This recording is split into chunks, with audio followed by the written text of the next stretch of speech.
ថ្ងៃនេះមានរឿងចង់ផ្ដាំទៅអ្នកទឹកមករស់នៅក្នុងស្រុកជប៉ុនថ្មីទៀតហើយដោយសារឃើញមើមនេះនឹកឃើញអតីតខ្លួនឯងកាលទឹកមករស់នៅក្នុងស្រុកជប៉ុនដំបូងឃើញហើយស្មានតែមើមដលងជ្វាបងប្អូនហើយខំលាងទឹកដុសសម្អាតឡើងស្អាតហើយយកទៅស្ងោរមានណាស្ងោរមួយថ្ងៃបងងាយស្ងោរមិនចេះឆ្អិនមិនចេះផុយសោះឆ្ងល់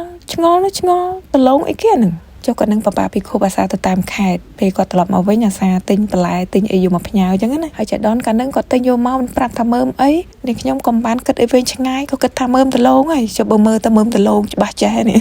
អញ្ចឹងក៏យកទៅស្ងោរអញ្ចឹងទៅដល់តែខំយកទៅស្ងោរមិនផុយមិនអី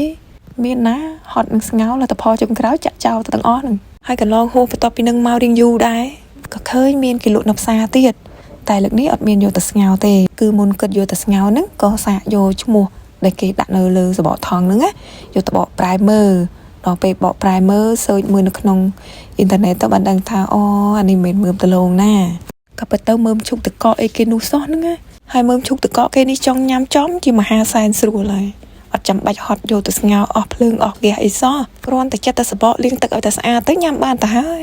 ឯងនេះខំយកទៅស្ងោរបន្តិចណាខំស្ងោរឡើងមួយថ្ងៃបងងាយចុងក្រោយអត់លិតហើយមើមឈូកតកគេឡើងផ្អែមស្រួយឆ្ងាញ់បើអ្នកចូលចិត្តញ៉ាំប៉ែកគក់អីមកនៅស្រុកជប៉ុននេះរកប៉ែកគក់ញ៉ាំអត់បានបើឃើញមានគេលក់មើមឈូកតកហ្នឹងអាចទិញយកមកញ៉ាំជំនួសមើមប៉ែកគក់សាកមើលវាផ្អែមស្រួយឆ្ងាញ់ដូចគ្នាគ្រាន់ថាដូចប៉ែកគក់អញ្ចឹងអាមើមខ្លះក៏មិនសូវផ្អែមមើមខ្លះក៏ផ្អែមអីចឹងទៅហើយមើមឈូកតកនេះភាសាជប៉ុនគេហៅថាយ៉ាខុននឹងហើយបងប្អូនទៅមករស់នៅក្នុងស្រុកជប៉ុននេះបើឃើញគេដាក់ថាយ៉ាខុនហ្នឹងគឺជាមើមឈូកតកនឹងឯង